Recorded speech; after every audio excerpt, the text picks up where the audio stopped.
Easy, how are we? Well, if it isn't Mr. Podcast himself, huh? How Mr. are you San getting Francisco on? 49ers is what I'm all Huh? about there. Mr. Worldwide. Don't pitbull me. Yeah, you look like him too. Oh, I knew you were going to go with that. I've been called worse. I've been called worse, I suppose. I've been a lot better now than I was before that race. There's been very few races I've done. Like, you get marathon jitters before Dublin Marathon, but that's just the atmosphere and all is different. This one, man, I was nervous. Like, I wasn't myself that morning getting up for it because, like, I just realized that morning I was nervous as I was before because the 5 hour cutoff. I had to beat that 5 hour cutoff, especially having a podcast and everything else on it and saying that I felt that. And then it was like the other side. With so many people that we've had that's been guests the podcast that I was going to see for the very first time there today as well. Like on that day, that's mad. Like knowing these people and talking and hearing their story in the podcast and then never having met them until like I'm about to do this race and I've told people we're doing it, and like Ian Fitzgerald's podcast episode absolutely blew up, and it's definitely a top 5 all-time podcast download, if not like 2 or 3 at the moment. Like it's gone that big, and seeing the amount of comments, stuff like that, and then I was like, I remember mentioning the podcast. I'm going to turn up my 49ers tank top and like B4, get around 4:45. So I'm after running my mouth here, and I have to back this up. So that actually, I was a bit of a nervous wreck that day. I had like Neve sorting out the kit bag and everything else beforehand, and just silly things. I've got my Lucozade bottles and all the rest. Like I brought the bananas and stuff, and just it was a bit of a nerve wracking day. That sounds like a little dig at Neve. Did she forget the Lucozade? You can No, say it. You can say it here. no, It's okay. We're all I friends. thought I had. Neve normally gets my stuff. She without her now, I get into more detail. I genuinely wouldn't be able to do it in the time I did it, especially the training plan I had. But usually I have my stuff together. I had the Jaffa cakes, the bananas, because my plan, because of laps, was see, I really struggled in Dublin Marathon. Like, I was in a bad way crossing that line, and I was just relieved. And I got in a 4:10, 4:11, or whatever it was. And I was like, just questioning myself, did I do enough running between then and now to get this in? So I knew I was gonna every lap when I saw Neve, and thanks to Kevin English, by the way, by saying going further after the start line where it's a little bit quieter. And believe you me, I was glad of that, because it was just like Neve by the lake, a very few around, trying to shake the hamstrings out and stretching them and before I go again. But I knew I was going to take my 30-second breaks every lap, so I wouldn't seize up and hit that wall. And then I'd have me Jaffa cake, whatever, bit of bananas, and off I go again. So stretched out. So the plan was never to run the whole thing without stopping. It was take that in, have a bit of a cushion, go 5:40, 5:35, and go from there. But like even before I started, I was barely out of the car park and I saw the boys from Team Pro Racing Cork, like Anto and Shane. I just having a chat with them. Well, Amy had a great run as well. Amy, I saw Amy during the track. I didn't see her that time, but I saw her during. Like, she was blitzed past me, talking to her a small bit. I was like, right, Amy, I'll see you later on. And off she went. She was class. Like, but yeah, I was talking to them a little bit start. They're talking about the Lanzarote Marathon they did. And they were like, well, how did you just get on? And it was just like windy as hell. I was like, right, Lanzarote Marathon, that's off the bucket list. Don't want to do that anymore. But they said the constant wind and stuff in their face. And then they looked down, they saw these really bright shoes, and me like, are you wearing carbons? I'm like, yep, just took them out of the box today. And Anthony looked at me and went, pal, blisters. Yeah. He was right. Helped me get through it, but then he was right. And then like a few minutes later, speaking of failing, I bumped into one man who saw me fail a lot, and that's Andrew Meaton, because he was one of my lecturers in Manu for engineering. And my God, I was top 5 worst student he ever had.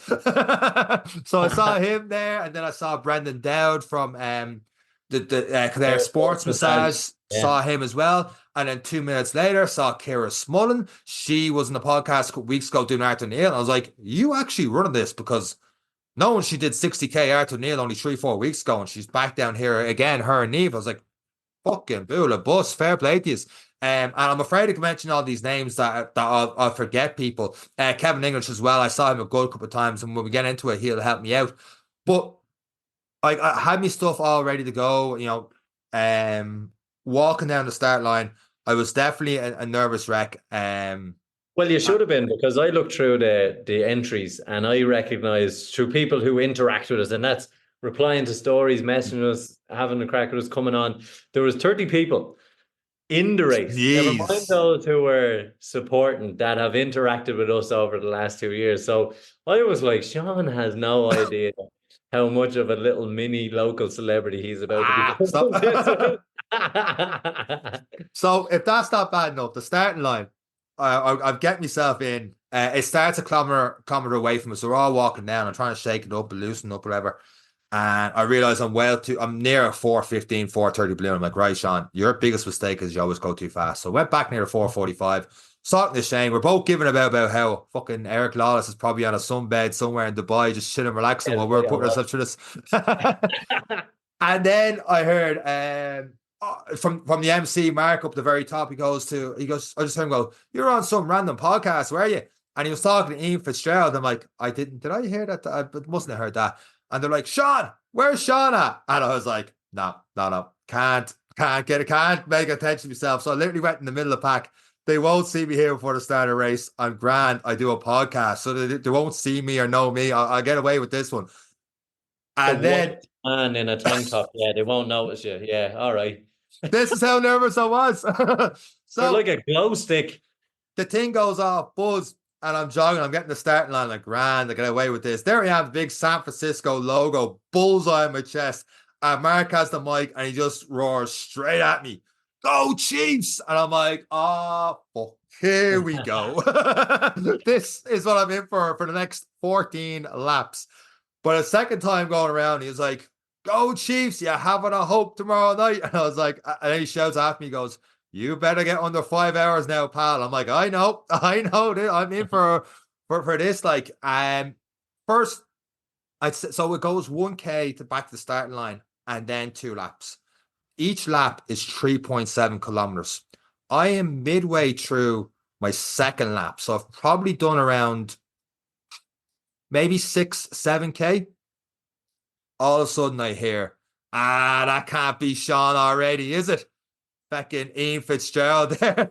Give me a little fist bump. And I'm like, I can't believe he's caught me already. So the first 3 runners have people on the bikes and stuff. Now, the guy who was leading at this stage, he was he was a good bit ahead of Ian. Like, I was like, oh, okay. This sounds like talking to Ian last week in the podcast. This sounds like the exact same scenario as last year, where your man had a good build up to a good 10-minute lead on Ian and just wasn't catching him. But just seeing Ian that early, he'd done 11, 12K well before I'd done 7. And it could be even like he could have done 10 by the time I was 6 or something along those lines. But he was definitely well ahead of me. I was like, oh God, I'm struggling here now if he's passed me that early. But I look ahead and I see he's about to pass Anthony. And Anthony told me that he was going for a 4:10.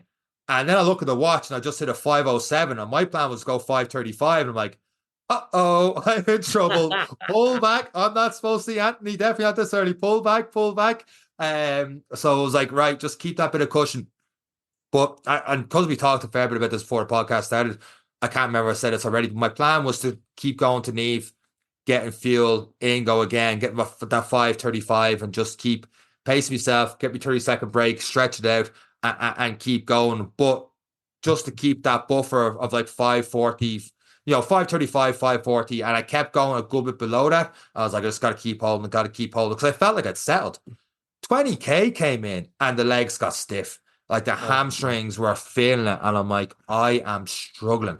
And I remember I had 25K in with 2 hours 20 gone. I'm like, Sean, 2 hours 40. Surely you have this.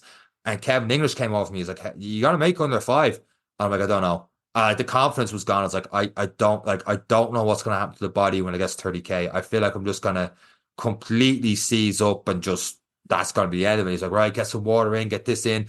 He was just giving me a little bit of tips, try and find someone to run with. And I'll find the odd person to run a little bit with. And the shout outs to the podcast was just bananas. Like just having people, Garrett was talking to me a fair bit. Like I ran a small bit with him and then he went on ahead, like, and just other people like that. And then seeing people from the gym as well. And like, I'm a Wicklow lad. Like, Donadea is not supposed to be my local race. And all of a sudden it is my local race. It's just bananas. And the suffering in the legs just, it'd go for a bit, come back, go for a bit, come back. And it was just like, I don't know if I'm going to finish.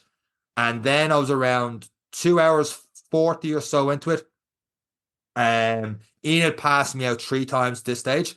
He was just about to pass me out the fourth time. And like before, like I didn't even see him. He goes, "Come on, Seán, keep going. We're all hurting. Keep pushing." I'm like, how is he still motivating me? Like that man is like, he's on his last 2 laps. Like, how is he motivating me? And he's saying that to a lot of other people as well, pushing them as he's just blitzing through this race. And then I realized as I passed him, because the third time I passed him, he had gotten a lot closer to the leader. And I was like, oh, Ian might catch him. But the fourth time I passed him, like, wait, I didn't see the leader. Oh, fuck, Ian's in it. And because of talking to the podcast, like, Ian's going to win the thing. This is brilliant. Like, I was like more interested in him. And that took my mind off the pain. I was in going, geez, I hope Ian's going to do it. Like, and it was just, it was class. It's absolutely brilliant. And like that, it happens so often and people call it leaders' legs. People focusing on someone else and encouraging someone else. It takes the mind off your own pain, but absolutely brilliant performance. You talk the talk and then you walk the walk, which is pretty good. It's pretty good. And I just say the nerves probably kicked in from so many people with eyes on, are you going to do it? Yeah, there was a lot of that. And like every lap, Mark being the MC was like, every time I go near him, he's like, he doesn't know me this time is grand. And then he'd say something like, imagine thinking your team has a hope of beating the Kansas City Chiefs. I'm like, for fuck's sake. And then actually as I passed him, I saw Anto. And Anto kind of half grabbed me, not grabbed me, but like he put his hand around me almost. And he was like, can't believe you don't know me, pal. And I was like, oh shit, I actually said that in the podcast. I didn't know him from Ian. I think it was the Ian Fitzgerald, Ian or Anto or other Anto. I think I was talking to him. I was like, I didn't, because I don't think I met Anto before. It was on Ian's. It was on Ian's. What? He's dropped cables back to me before when we helped out in the backyard. Also, that's how I know Anto. Yeah, I don't think I'd met him. Maybe I had and then that's why at the very end I'll put the post later as a picture of me and Anto because Mark called us back for a picture like near the finish line. It was deadly. But he's like, you can't believe you don't me. I was like, oh, okay, I know you now. And I was like, Anto, I'm getting you on a podcast. He's like, I'll get someone else over to you instead. I'm like, I'm getting you on a podcast. And then kept on going. And I passed Mark again. And then Lisa, Joe, and a few others from ABC Gym were like, go on, Seán. And he's like, we don't cheer for Seán. He's a dirty, rotten San Francisco 49ers fan. I'm like, right, that has me thinking about the Super Bowl for another lap. That takes my mind off it. So it was absolutely great to get that.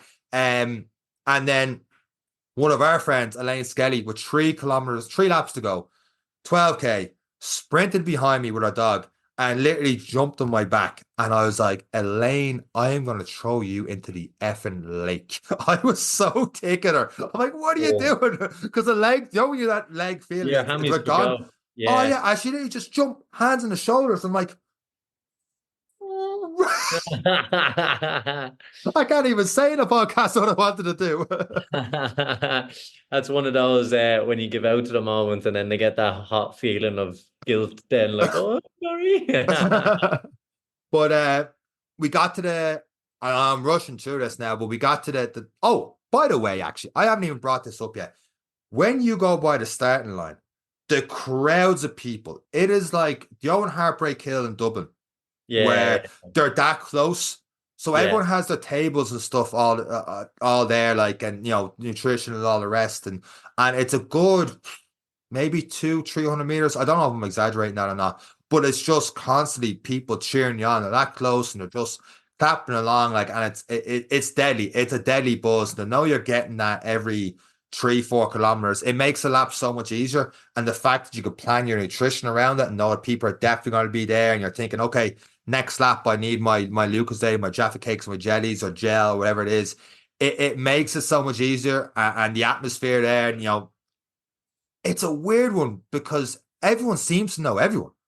You know, it's just it's like I'm like we said, the lads came from Cork, and I've seen a lot of Coolock Running Club, and Dunor and Cherry Orchard and all these different running clubs, and obviously Clane as well, and yet they all seem to know each other, and everyone's supporting each other on. It is a class atmosphere. It's for an ultra run. If you're ever thinking about doing an ultra run in Ireland, I think that has to be top of the list.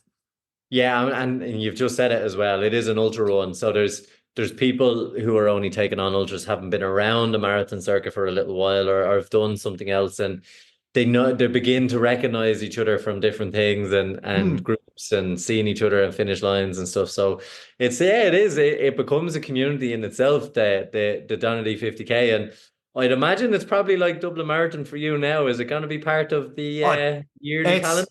it's locked in. It's locked in. Like that is up there. Like I saw a post before about being like Saturday is Christmas Day for ultra runners. And I was like, okay. Didn't really resonate until I saw the atmosphere and everything else. I'm like, okay, I get it. That's probably my top three running events I've done. Like I'd have to sit down and rethink about it. Maybe that's no, I don't even think that's recency bias. Just it was great crack, the atmosphere, the people there. Um, It's stand out for you, I it's suppose. stand, yeah. Yeah, it It's is. it's complete. It definitely stands out. Like, and that one's gonna stand out for a long, long time. Definitely. Yeah, absolutely. Well, now that you've put in a yearly event, I suppose there's going to be a day I'm going to have to try and race you in, isn't there? Absolutely, but I the same thing happened to me that happened in the half. So I got to the last lap, and I had stopped loads of time. Like, right, I'll get to Neve again. I'll stop, shake the legs out, get a bit of stretch in the hamstrings, start feeling tight again. And I got towards Neve, and Neve came out in the middle of the track, just gave me a Lucas say bottle. I was like, run, and I was like, fuck. She's like, you're not stopping, keep running. I'm like, I could have really done with that, shake out the legs and stuff. But she gave me a bottle, off I went, dropped in the bin. By the way, people are really good with that, unlike Dublin. Throw your rubbish away. Like there was very few gels and stuff in the course. Like there's no need for it. That was another great thing about it. But I was 2K from the finish, and someone else like, oh, you're getting in under the five, Sean. I'm like, thank you, keep going, keep pushing yourself. Because if they're like about to do it with you or they've got another lap to Yeah. go. So we're like, oh, you're nearly there as well. And then something just kicked in. And all of a sudden I went from a 6:15 pace down to a 5:15 pace. And I'm like, oh, okay. And I was looking at the watch going, actually, I might hit sub 4:45 here. This is really good. Like I'm feeling good. Like that was tough, but I was like the legs didn't feel half as bad. Everything kicked in. I'm like, you're near the finish, good strong finish here. And I remember seeing the 1K sign to go. I looked at the watch, it was 4:41. I was like, Sean, you're feeling good, but you're not feeling sub 4 minute kilometer good. And that watch it's gonna be even less because it's not the same as a oh sorry, the minutes are still the same. Yeah, it's sub 4 minutes, and you're not feeling good. So I pulled back a small bit, and my last two laps are 5:15 and 5:35. And I saw Shane from Team Pro Racing Cork. I saw him as I was making that last turn just go up towards the finish line. I was like, fuck those 20 seconds. Because we were joking about it. Like, Anthony's like, if you're in line with him at the end, you have to give him a good trip to make sure you beat him. And I was like, he got me. He got me. But it was great to see him cross the line. And then, yeah, getting up. And then Mark was finally like, what do you say? San Francisco 49ers fan or Mr. Podcast and that as well. And then having people roar for you at the end was that was surreal. That was like, because when you pass finish line in Dublin, everyone's cheering for everyone and stuff like that. But the fact it Yeah. was just me at that stage and everyone's cheering, like, and that's not just me, that's everyone across the finish line. Because when I was running through, I was hearing that for other people. They're putting the right hand up to say they're just about finished, and you can see them all cheering for them. And I'm like, all right, I've got two more laps to go and stuff like that. But it was that was really cool. I actually ran past where I got my medal. Like that was how happy I was. It was the closest thing to it, like an Iron Man shoot feeling thing. It was an announcer saying who was coming in and everyone going, yeah, it looked absolutely amazing. It looked But brilliant. that's the thing. Like every like obviously Iron Man, the stuff they do is class, exceptional. But getting that at any race when during it, like you don't know if you're going to finish for so long, and obviously nowhere near as long as an Ironman, but just for such a long time, you're doubting that because the 5 hours is a big deal. Like they cut the thing off after 5 hours. They go, and you can still see your times and stuff if you do pass 5 hours, but it is like 5 hours Lights out. lights out really, and the atmosphere just like they're still cheering on people at the end. Don't get me wrong, it's still a great community, but you need to get in those 5 hours. And look, they said that from the get-go, which is a great thing. Your man who did come in, I don't know, you put the video up on the thing. Did you see Yeah. the trophy to get? No. So to get this trophy, dead fucking last, and you have a man's hand and a dart. And I was like, stick the darts or something like that. So pretty much getting a darts trophy for finishing. It's absolutely brilliant. Oh, brilliant. You have to love the fun with it though as well. You know, Ah, it's good. And like that, the abuse and something else, because usually it is all the keep going, you're almost there. And mm. then all of a sudden you're hearing, look at you, the state. And you're like, what? It's just great. But It's great atmosphere. It's good fun, and it's all in a good nature way of keeping you going in a way. And I, look, I don't get FOMO often, but uh, I wish I was there to slag you. one of his lines was, I think it was 3 or 2 laps ago. He go, like, I just hear him go, imagine going on a podcast and saying your goal for this is try get in under 5 hours. So I'm like, yeah, that's me. But it does push you. Like, I remember like before hearing about that, you get abuse and stuff with the line, the start of it all going, oh, I don't know if that, because I know we have a podcast and I'm openly talking, but I'm fairly introverted. I'm like, I don't know if I want that kind of attention and stuff. But when you're in it and everyone's getting it, it is great crack. It stands out. It stands out, and it's not just a gimmick or anything like that. It's very authentic. It stands out. It's obviously hard to put into words. Here's I'm struggling to put into words, but it is just something that you don't get in any other kind of race. It does bring people more community because we're all in it together. Everyone, like Ian said to me, everyone's hurting, everyone's struggling, everyone's going through the same shit for the laps and everything else. But having that amount of people stuff around you, it just helps push you, and it's absolutely on the list. Like as soon as that comes out now for next year, that's Donadea 50K. Like I would put that up there with Dublin. Like as soon as Dublin's done, okay, now you're training for the 50K in Dundee. Definitely. That is like pull back a bit, but you have that, what is it, 3 months to build back up the mileage and go from there. Well, it's a statement. It is a statement. But it looked absolutely fantastic. It looked like everyone there was having a great day with it. And like that in Donadea, for anyone who hasn't been, it is a great park. I done a lot of my training in the summer of last year in Donadea. It's where I did all my running. And as well, your Garmin can mess with you on paces because you're running between the Mm, trees and stuff. So it can mess with you a little bit in terms of the technology side of things, and understanding your paces and what you feel like, and that is another factor to contend with in the race as well. But it's absolutely brilliant. You should be proud. I am. 50K is a different race. I know you did the eco trail. I know you did all of that, but there's no hurry on you. There's a Yeah. deadline on this one, and I think probably I enjoy it as a spectacle, even though I was sat here in the sun watching all the times and I felt very much out of the loop because no one was posting online because Donadee's signal is shit. Yes.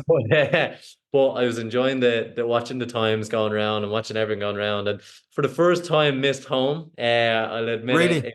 Yeah, yeah, there was just something about it that I was like, oh, it's just not the same here. Like Yeah. it was the one little element I wish I was there. Not to run it. Don't be stupid. Just to watch you do it.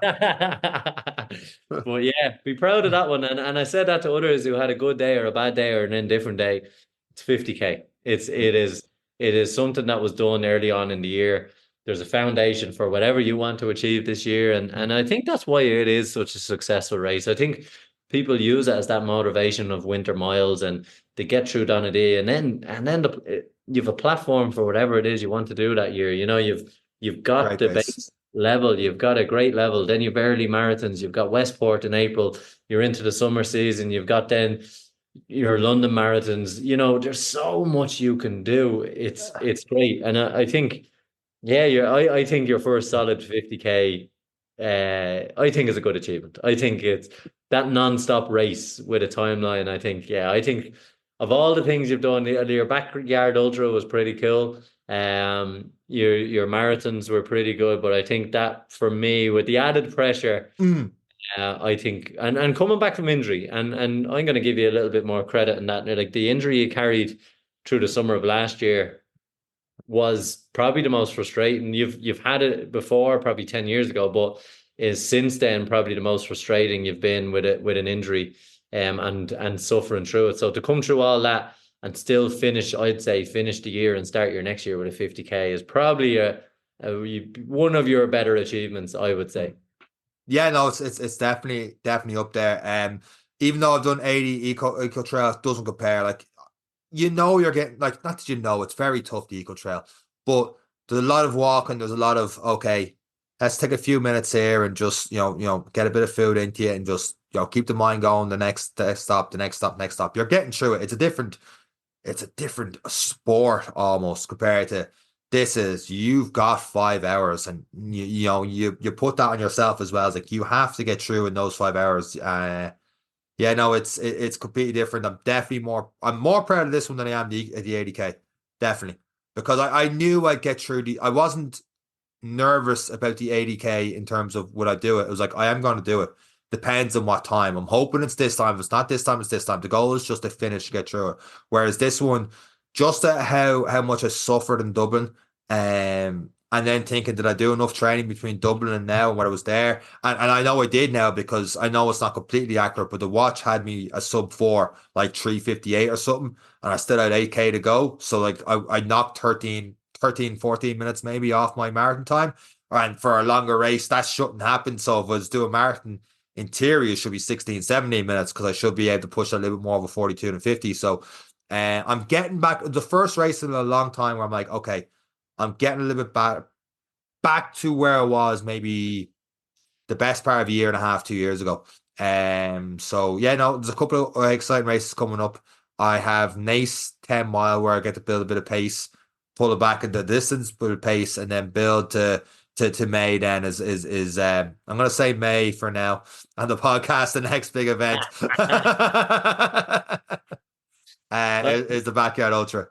At least you've thrown down the gauntlet for yourself with one target anyway, and hopefully it goes well with the backyard ultra. You might get to the 24 hours, I think is probably your target again, is it? Yeah, that's the target. Target's 24 hour. 24 hours. The 100 mile 24 hour is the target, and that's the way to go. But I know you said you're getting a bit of FOMO, but you're keeping busy yourself over there as well. You should be Yeah, back into the running. yeah, it's really good. I joined a club, a cult, no, a club. I joined.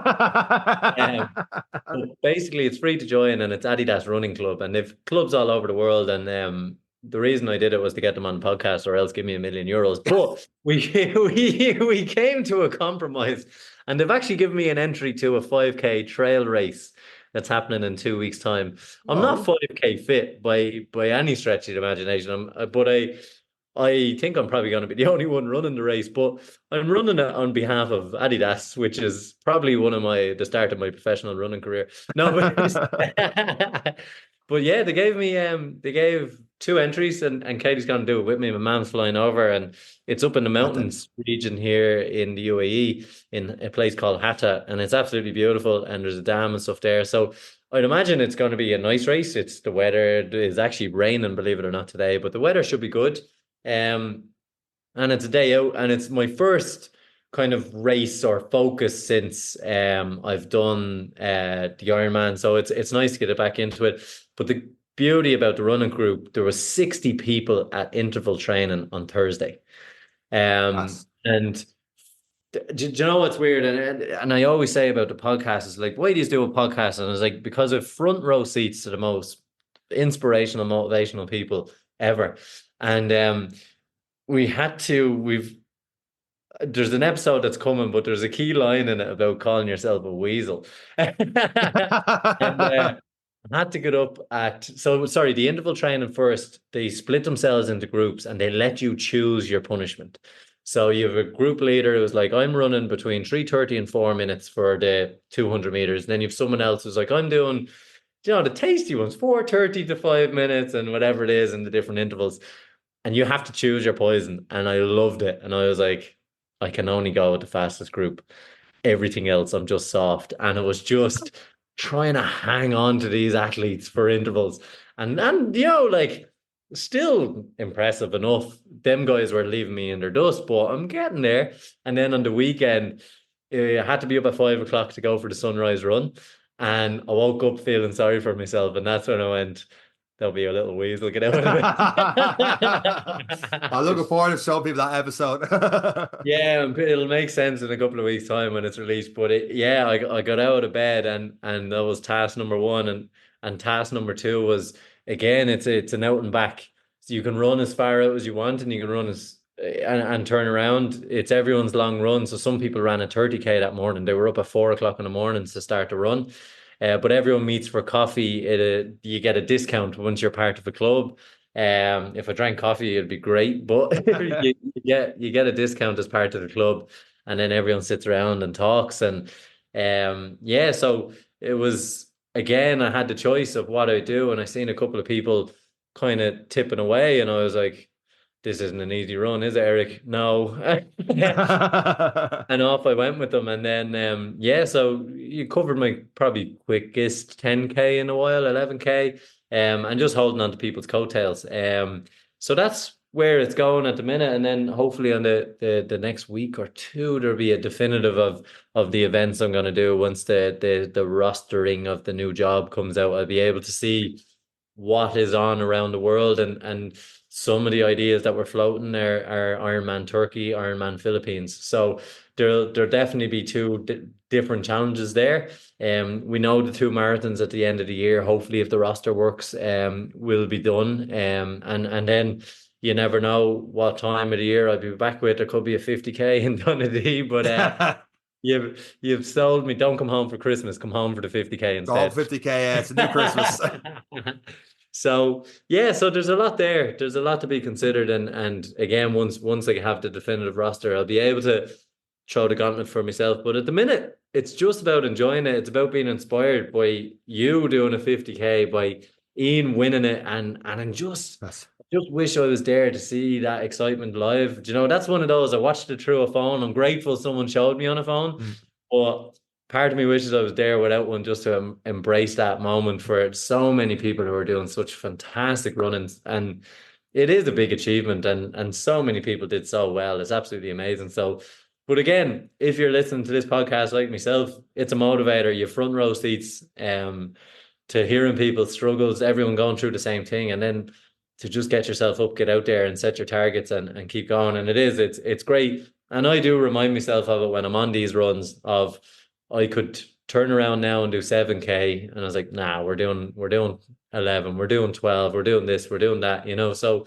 it's great. It's absolutely fantastic. And it's a well-run event. And I heard they're giving you 50% off for next year, Sean. No. No, you can keep your gimmick of the €1 million for the podcasting. I'm not saying that at all. Absolutely not. No, full back of me. No, happy with that. No, it's a class event, and I definitely look forward to doing it again next year. Yeah, and hopefully many more will sign up. And well done to everyone who's did it. And we will keep a link to the results and to the race itself for people who haven't heard of it before. It's absolutely amazing, and you can find them on Instagram as well. And keep an eye out for it for the calendar for next year. It's one to watch and one to keep in the books. Yeah, 100%. And I think that's gonna be it for this week's episode of the Any Given Day podcast. Unless you have anything else to say, Eric. No. I'm actually quiet this week. It was all you. You don't even know how to close it out now because No. I'm just, I'm sitting here in my 49ers gear, which was a bullseye yesterday. I just trying to wrap in how the fact that this is Sunday afternoon. We're talking about this instead of Monday morning. So I could be in a completely different mood in the next 12, 13 hours. So with that said, go Niners. That's it for myself and Eric. Take care. You deserve this, like it. Do you know that?